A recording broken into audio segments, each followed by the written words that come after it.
Welcome. Happy Monday. Happy Monday. I hope everybody has been having it's coming back to work after the weekend and having a great time. This is LeLe, also She Got Faith, what everyone to call me. As I always say, I'm the founder of Healing She Got Faith.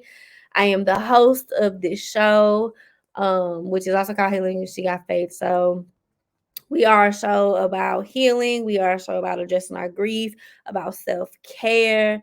And happy Monday. So, this is our third week in this show.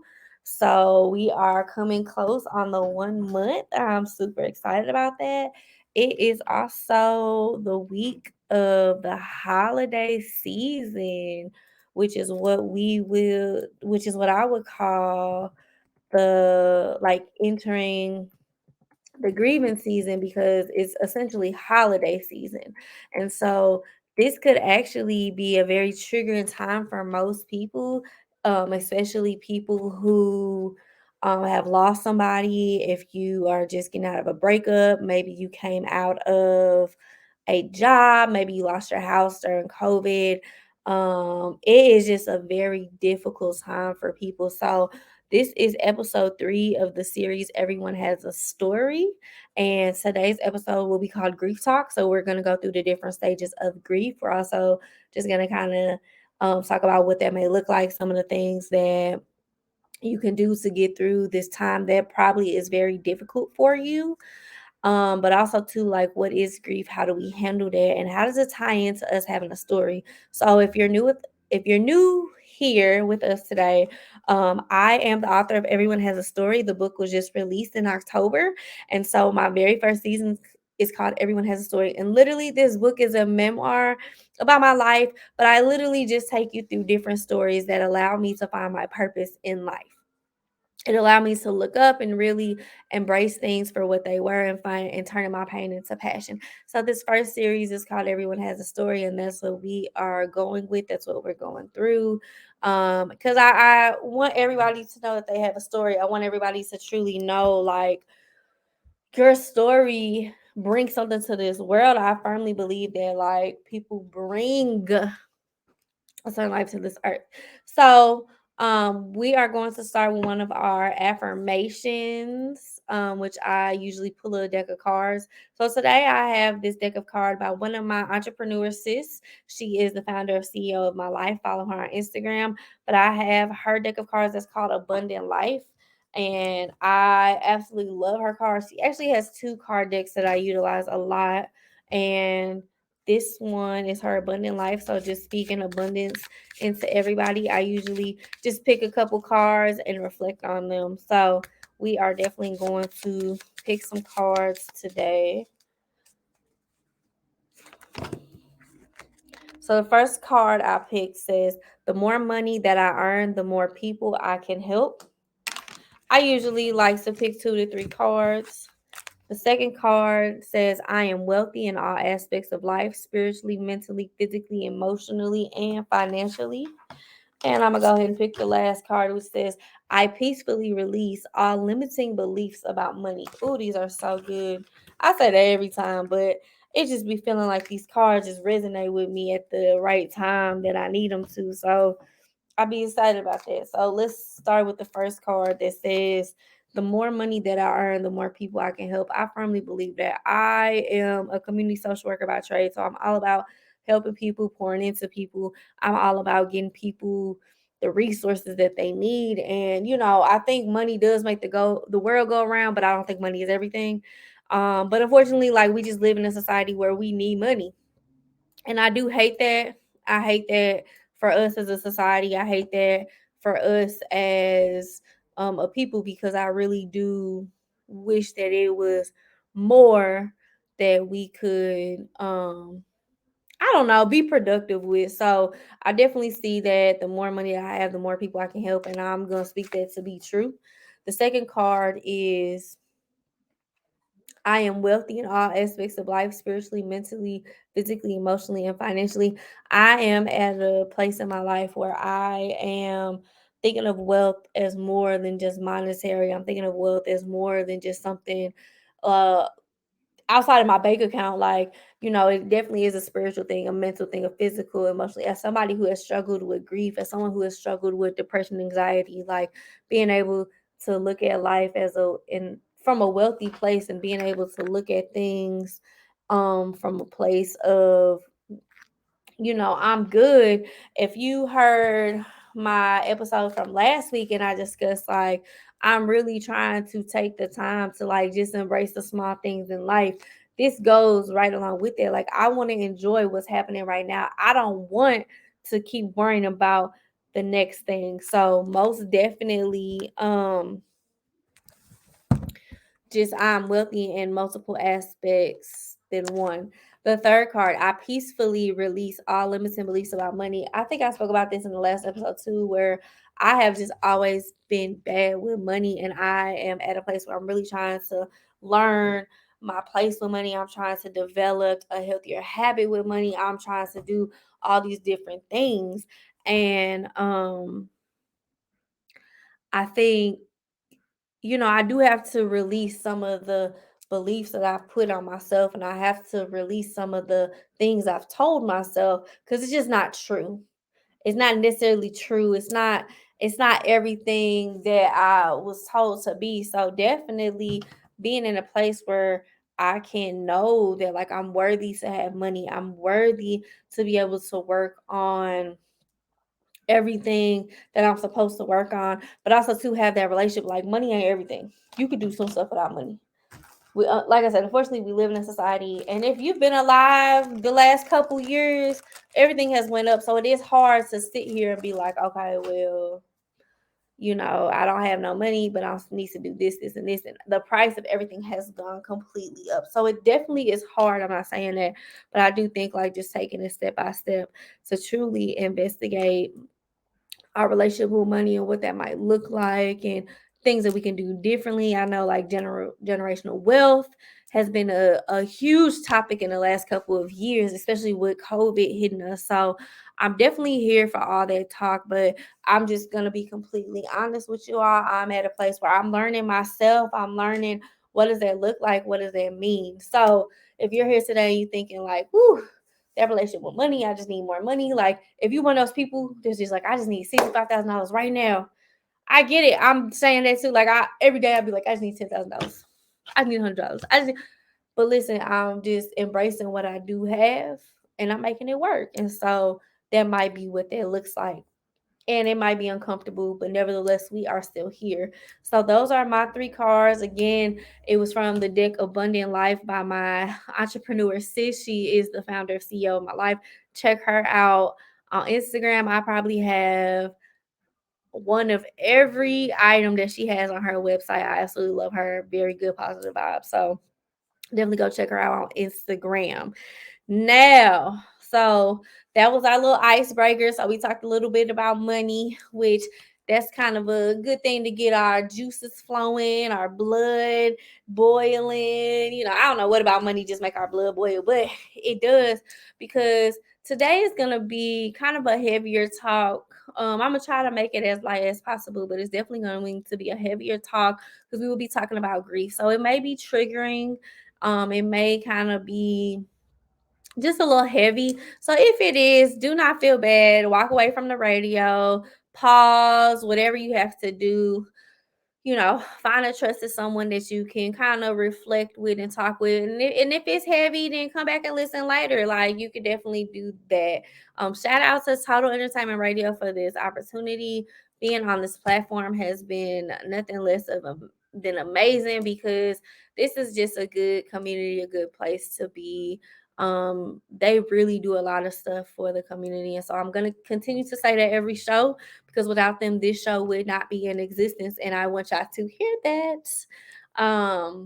So shout out to Total Entertainment Radio. Check them out, totaleNTradio.com. Show some love. Definitely tune into the other talk shows that are on this platform. You can go on our website, see the lineup. They definitely play some good music. I definitely be jamming to them in my car. So check them out, totaleNTradio.com, and shout them out. Well, shout out to them for allowing me on this platform. So before we go ahead and get into the topic, we'll go ahead and take a break. When we come back, we will be talking about grief.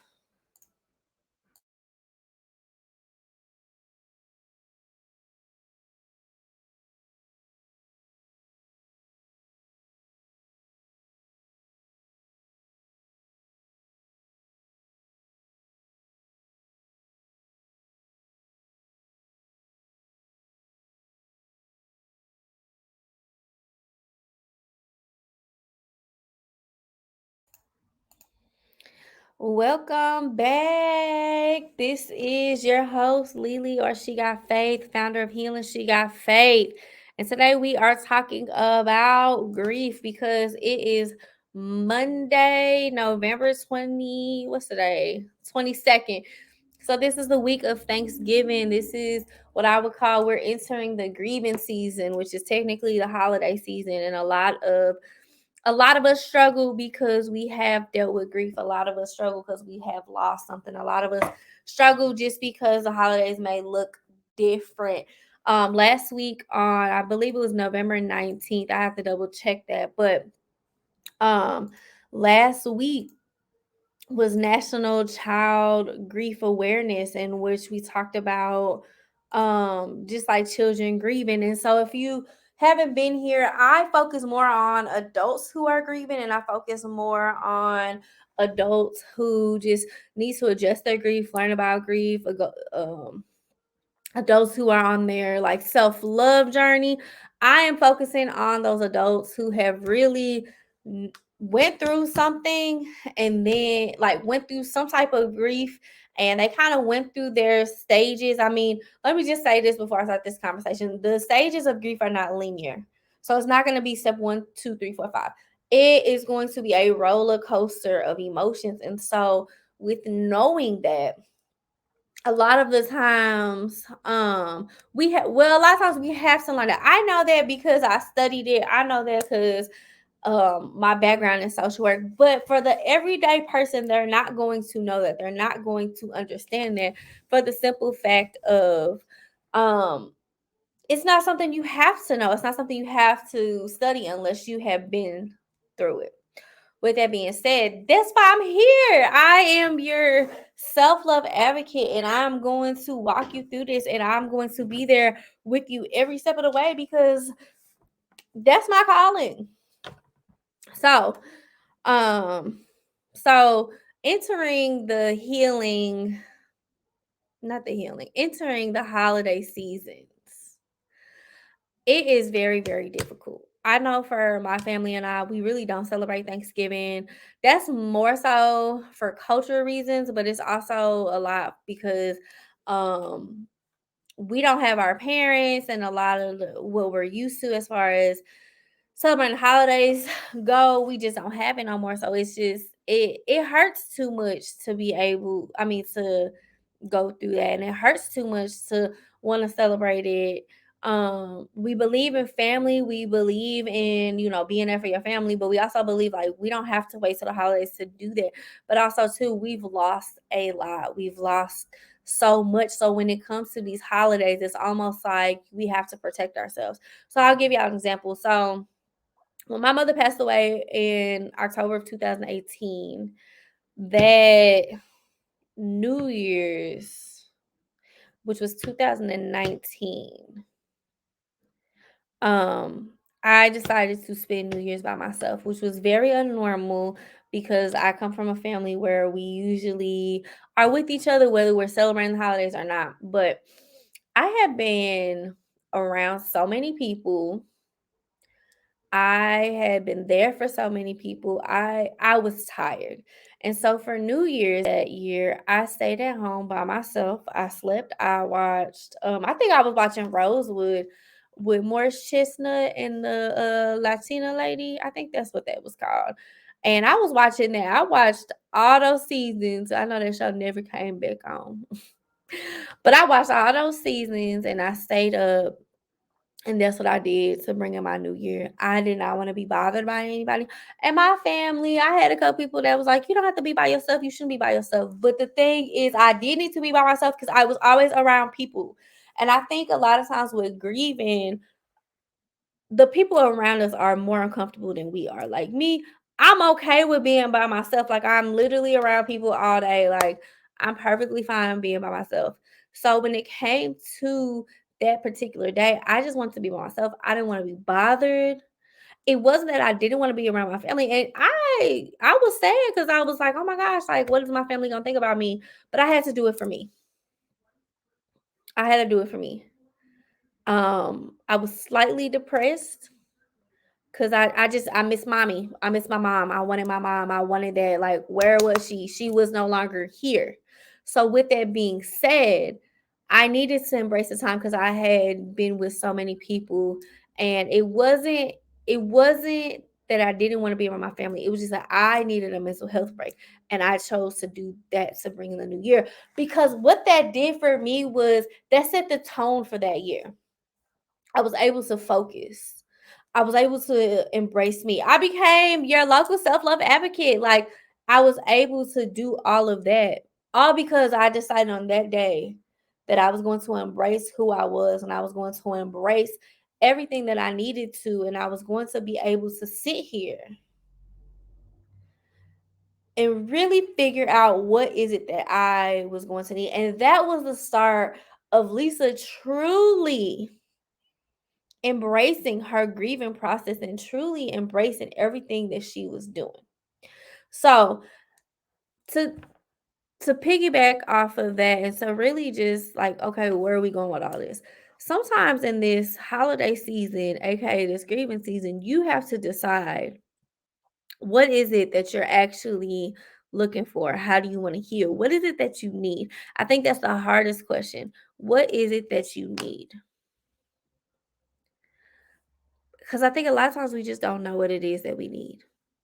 Is it rest? Is it money? Is it love? Is it your mom? What is it that you need? Have you not drank water in a couple days because you're grieving, so your body really won't let you take anything in? I don't know, but I've been there.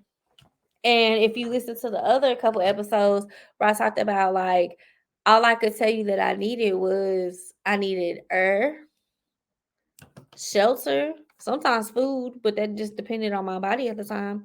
And it's frustrating because um the people around you want to help you and you want to help yourself most of the time, but you can't because you don't really know what you needed. And so for me, I had to unplug. Our bodies are like batteries. I actually they are like batteries, but I want to use a different picture. Our bodies are like the cell phones we use. If you use them too much, they start acting crazy. They're not doing what they're supposed to be doing. Our bodies need a recharge. And that's exactly what I gave myself was a recharge. So, maybe you're here today and maybe you are thinking like, what is it that I need? What is it that I'm looking for? And honestly, you probably need a recharge. Burnout is real. Burnout is real. Living with grief is not easy. Can I say that again? Living with grief is not easy. Because grief is not anything that can actually be described. Every person in this world goes through a different grieving process. That is hard to explain. If you have never grieved before, or if you have never grieved in the way somebody else has grieved, then you will not ever understand. Even if you and somebody else have gone through something, that doesn't um that doesn't necessarily mean that you know what that person is going through, because grief is not linear. There's not a step 1, 2, 3, 4. There are stages, but the stages look like roller coasters. They don't look like a straight line.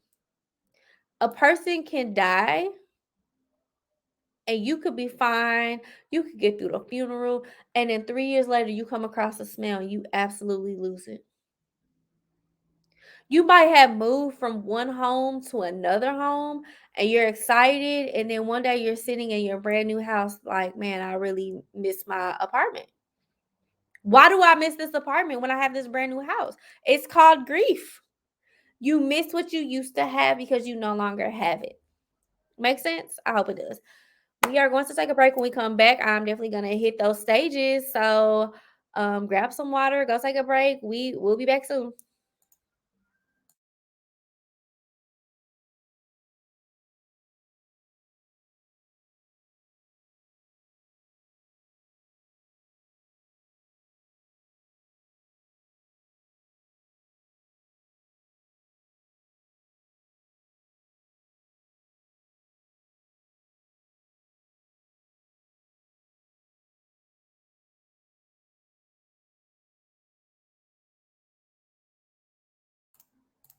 Welcome back. This is your host, LeLe, aka She Got Faith, founder of Healing She Got Faith. Before we went to the break, we were discussing that grief is not easy to deal with. It's not easy to live with. It's not easy to do any of that.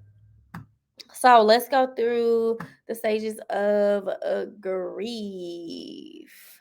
So in the social work world, we do talk about the 5 stages of grief, which we often refer to. I don't never say this person's name right, but Kubler-Ross. And so the 5 stages are denial, anger, bargaining, depression, and acceptance. And so with that, typically,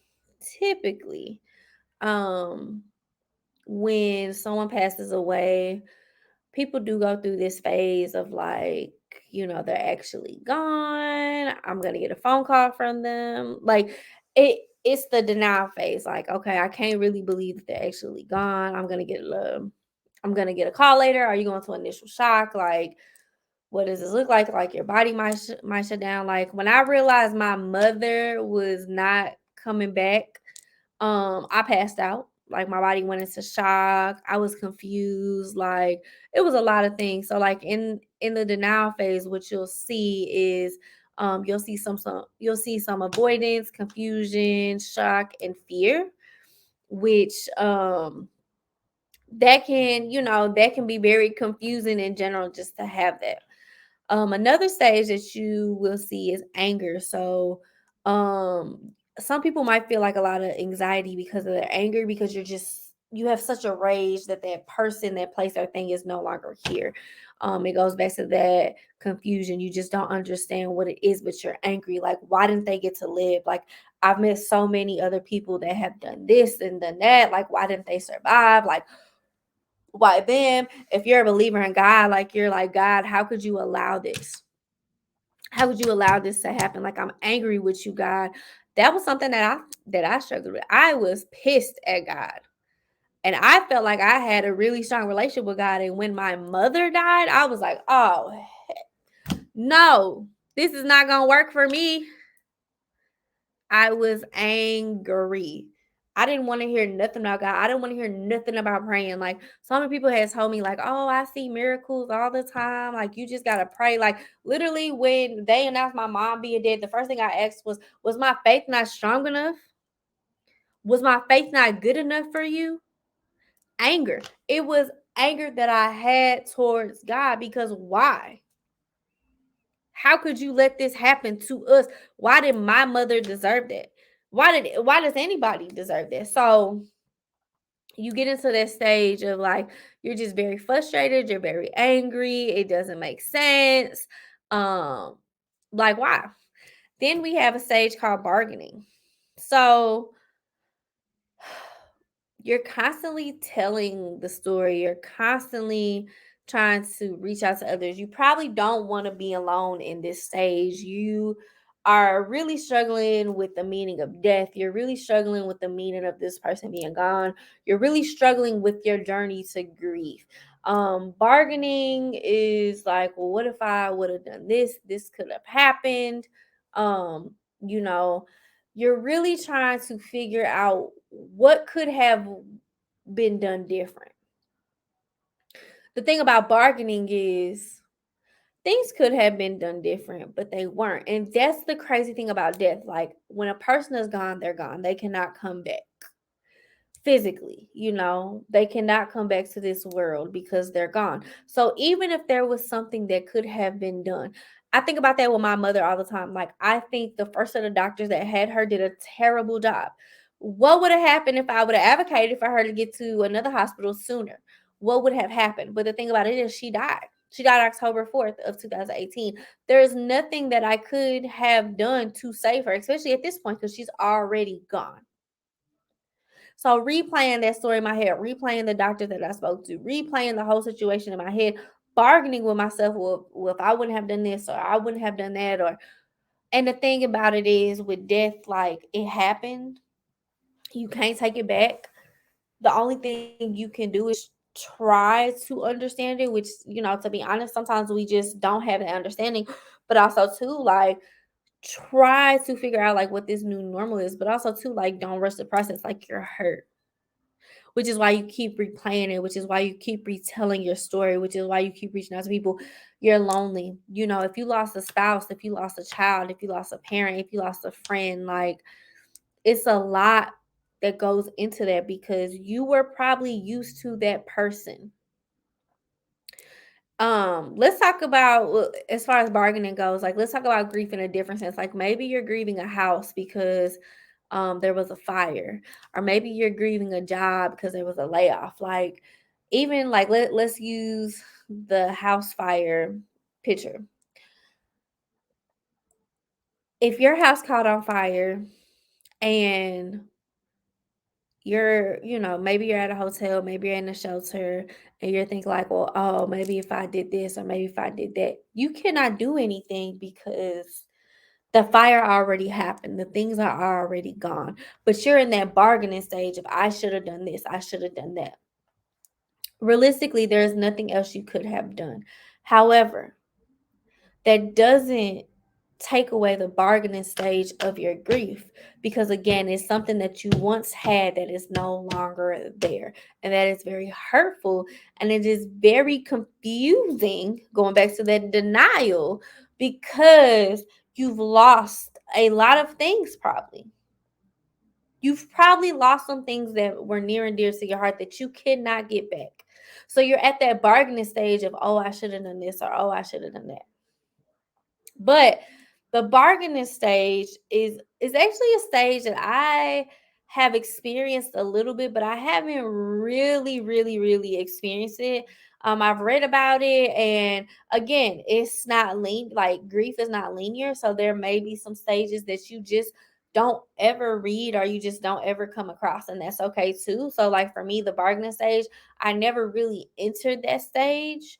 But the other stages, we're going to talk about that. So after bargaining, we have a stage called depression, which in depression, you could feel very overwhelmed, helpless, hostility, flight or fight type of feeling. So a lot of people get grief and depression mixed up. So a lot of times when you're grieving, you will have like episodes of depression, because that is a stage of grief. And so you might feel overwhelmed, you might wake up crying, your body might go through some changes, you might not feel like you're here. Um it'll go back to that anger. So, like, if you look at the model, it shows hostility, which that will go to anger. Like, you're very frustrated, you can't control it. So the thing with depression is we have trouble with controlling our thoughts. We have trouble with understanding like what's actually going on, and we don't want to eat, we don't want to sleep, we can't sit down, we got to be busy, we got to do this, because we're covering up all these emotions, because your body is literally like a balloon. It's just getting bigger and bigger and bigger until it pops. That's what our body is going through when we are in grief. That is what our body is working through when we are trying to figure out what the heck is actually going on. And it's a very, very hard place to be in. That's a very, very questionable place. Like, how? So a lot of people will have episodes of depression, and really it's your body grieving. So um typically that depression really shouldn't last longer, like as long as if you had like a diagnosis of depression. um But like in the article I have here, which I will actually drop in the show notes, it says most people associate depression immediately with grief as if it is a present moment. It represents the emptiness we feel when we are living in a reality and realize the person or situation is gone or over. What that might look like is you are probably withdrawing from life. So I actually got this from psychcom.com. I'll put it in the show notes so you can read the articles. But you are things that you once enjoyed, you are more than likely stepping back from them. You are more than likely just too overwhelmed with how your life used to be. You are sitting here trying to really figure out what it is that this is. Um, some people do experience like the suicidal ideation thoughts. You might think about like, what's the point of me being here? Or you might think about, and I've read in other books and articles that like some people will have those suicidal ideations about, well, if that person is not here, then I'm just going to go be with them, which, with those, we definitely need to monitor our friends and family who are going through that because we definitely do not want that to happen. So if you are having those suicidal ideations, like definitely please contact someone. There's a suicide national hotline. I know some of the phone companies actually are creating a mental health number for the communities to use, but definitely um check on those people because a lot of times we do fall into a depression with grief because grief and depression kind of go hand in hand. And we're dealing with the new normal. We're dealing with the fact that like we have lost something that was near and dear to our heart. So if you are feeling that way, please reach out to a trusted loved one. Please let somebody know. Please be open about it. Please don't take it into your own hands. Like we definitely still need you here and we want you here. And it's okay to not be okay. It's okay to grieve. It's okay to feel these emotions that you feel. It is definitely okay to have that moment of I am not able to be human right now. It is okay. I'm not able to be an adult. I'm not able to be there for everybody else. I need my time. And so if you're at that place, like, and you're listening, like, please know that it is perfectly okay to be there. Just please get help. Please do not be on your own. And then the last stage we have is acceptance. Um acceptance acceptance is kind of, how do you say it? It's kind of the stage where you're like they're really gone. Um it's not to say that you'll stop crying. It's not to say that you'll feel better. But it does come a place where you are like, I have to live this life without that person, place, or thing. I have to figure out something. And so a lot of people say they have to move on. I don't like the term moving on. I like to think of it as a new normal. So, like what we normally had, which was that person, place, or thing, we no longer have. So, we have to find this new normal, this new journey of what our life is about to take on. It is a new life essentially because you have to figure out this journey without that person, place, or thing. Um you're adjusting. You are having good days, you're having bad days. You are figuring out what it is that you need to be healthy again. You are figuring out what it is that you're going through. It's still very hard, but you've come to terms this person, place, or thing is not coming back. Even though that is a hard place to be, and again, it does not guarantee that you will be in a good space. You may or may not, but it does not guarantee that. But it's also a place where you're like, okay, it's not coming back. This is what I'm going to do from this point on. So, after the break, we're going to come back. We're going to talk about some symptoms and then some things to handle our grief. This was kind of heavy, so please go take a break and then we'll be back in a second.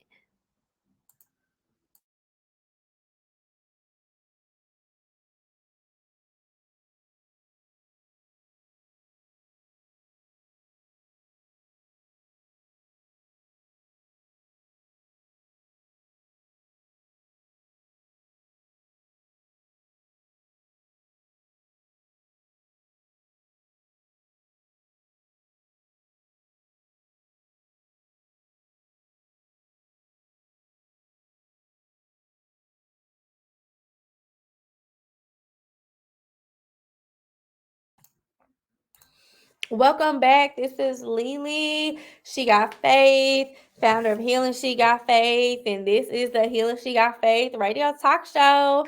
So before the breaks, I'm sorry, we were discussing the stages of grief, which was kind of heavy. So we're gonna kind of go through some symptoms of grief and then just some things that we can do to kind of help our grief. Um, Especially with the holiday season coming up and with the holiday season right around the corner was this week, so it's here.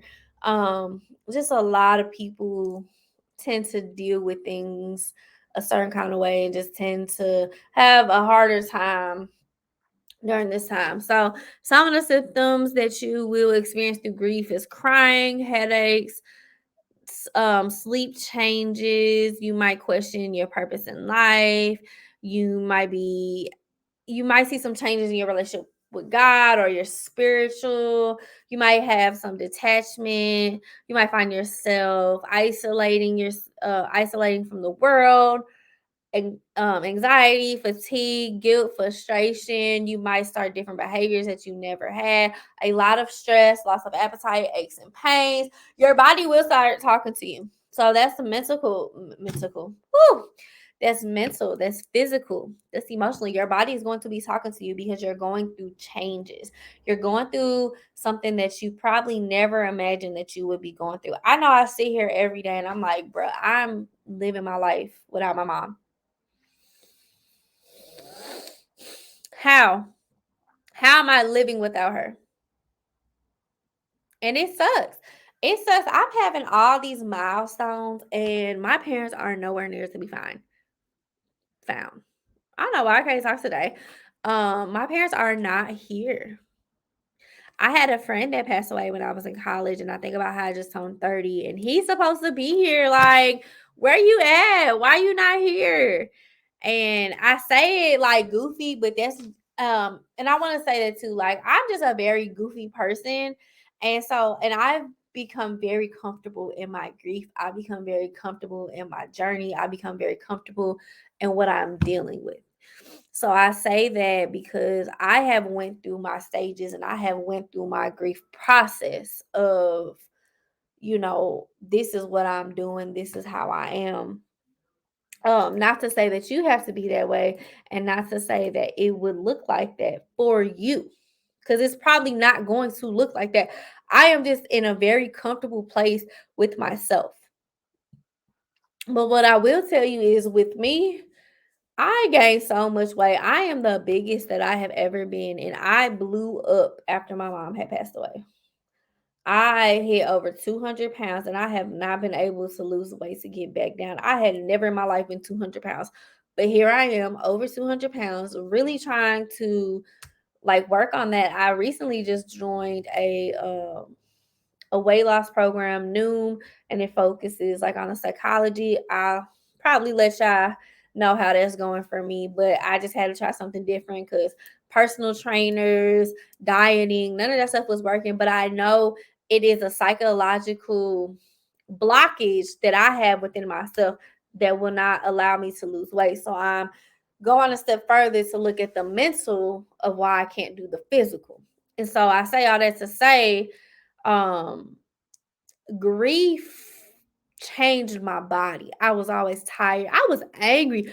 I have a therapist. I got my therapist through betterhelp.com. So if y'all looking for a therapist, that is a great company.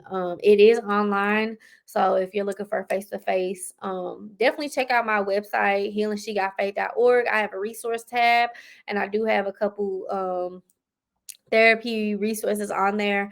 But I use betterhelp.com. It was affordable.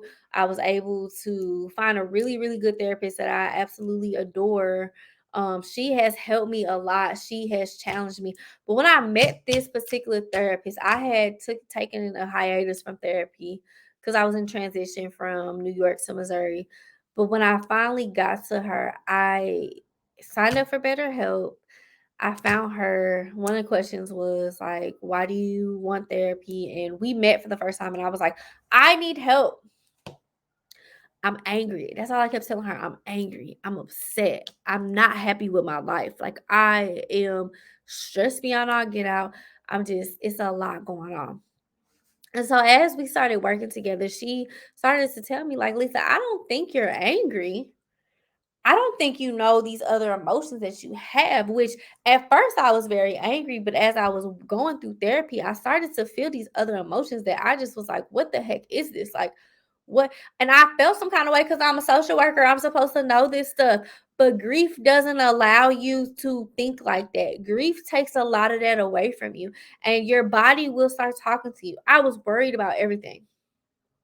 I was worried about everything. I mean, I could not focus. And I was already a worrisome person. So, like, to be double worried, oh no. I have a lot of detachment issues that I'm trying to work through right now.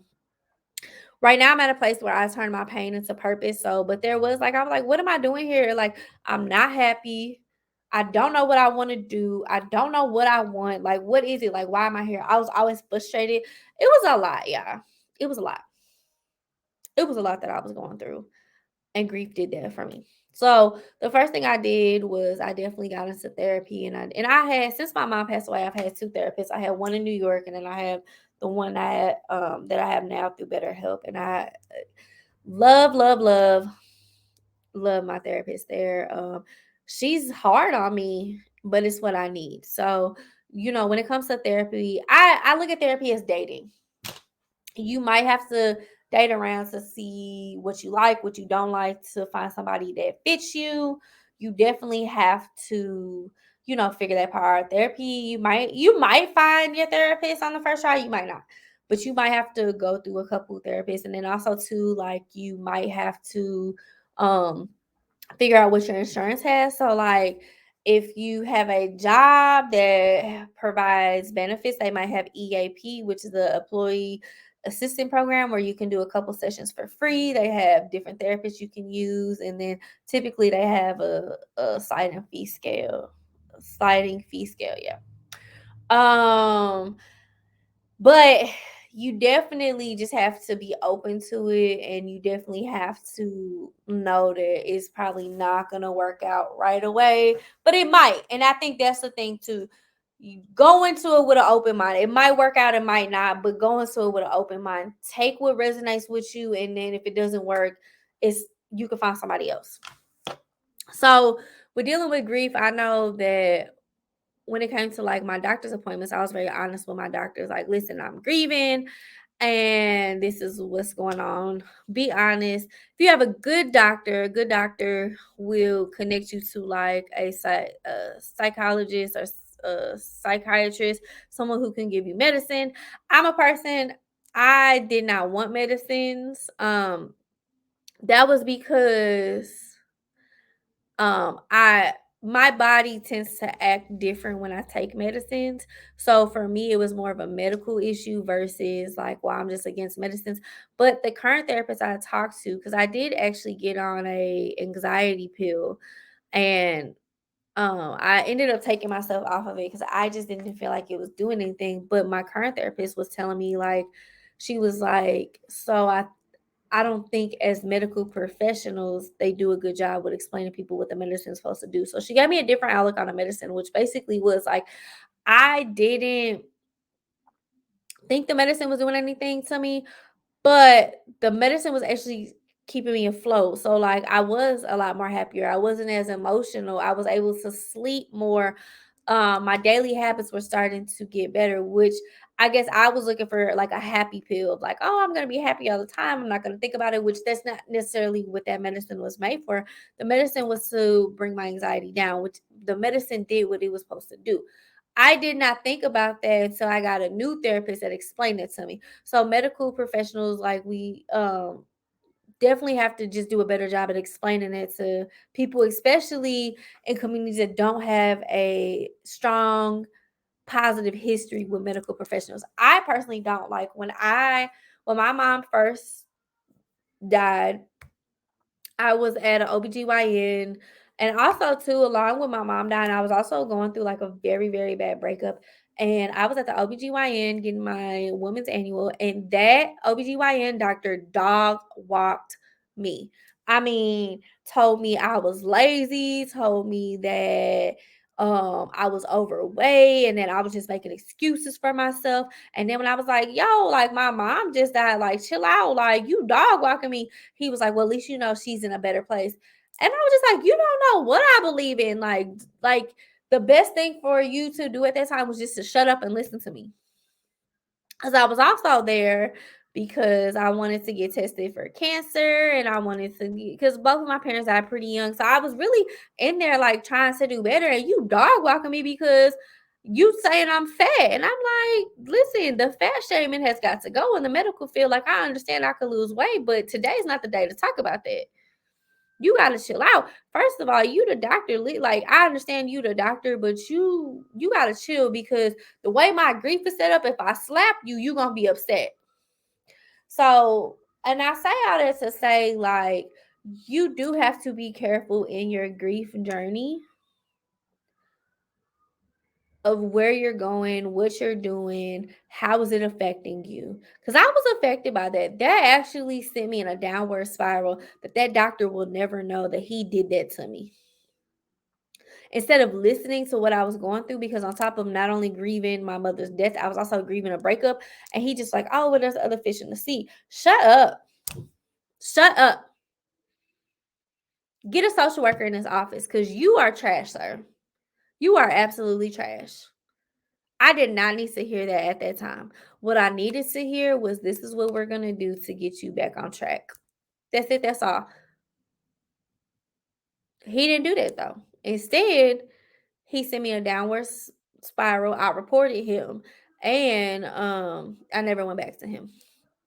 So, also with grief, they have bereavement groups, support groups, individual counseling, which you could find at some nonprofits. You can go to your local church. Typically, community organizations will have like grief and bereavement groups. Sometimes your jobs will have them. So those are just things you can always look into to be in a community. Um, Definitely the first step I would say is check with your health professional or mental health provider. Call your doctor right away. If you are having thoughts of suicide, definitely call your doctor or call your local organization. Like I think here in Missouri, we have 211 that has all of that. We also have a organization out here, BHR, that takes phone calls, but also too there's a national suicide hotline. So just definitely like don't detach yourself so much that you are isolating yourself. Definitely keep in mind that there are people here to help you. So if you do feel like you're coming to that place where you're just very detached and isolated, let somebody know. Let somebody know. Grief is hard to deal with. Grief is very, very hard to deal with, and sometimes we just don't like sometimes in that space we just don't know what to do or who to ask for help from. So just take the time to like really and truly sit there and really figure out what is it that you need to do, what is it that you're looking for. So that was kind of heavy, so we're gonna take a break. When we come back, we will be wrapping up the show, doing a summary, but definitely take a break. That was definitely heavy.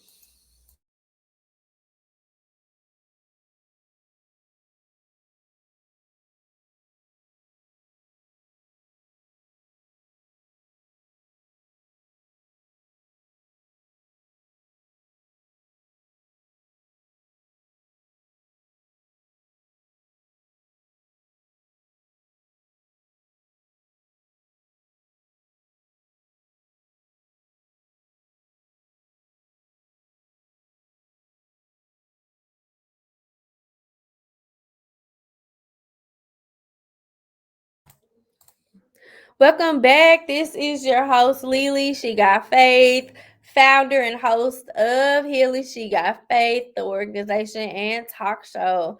So, if you were listening, we definitely had some pretty deep and heavy conversations. So, I hope if you are feeling some kind of way, please reach out, talk to somebody, write it out, things of that nature, because we definitely want you to be here. We want you to be knowledgeable, but we are mindful that some of these things that we discuss might be triggering. So if it is triggering for you, please, please, please reach out to somebody. to get help. If you don't know who to reach out to, go over to my website, HealingSheGotFaith.org. Go to the resource tab.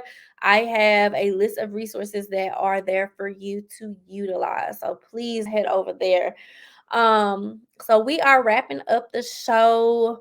Today was heavy, but today was good. I am so glad that we are talking about this. I want y'all to go into this holiday week with an open mind. I want you to embrace whatever it is that you're embracing. I want you to enjoy your family if that's what it is that you do. If you're working, please be safe.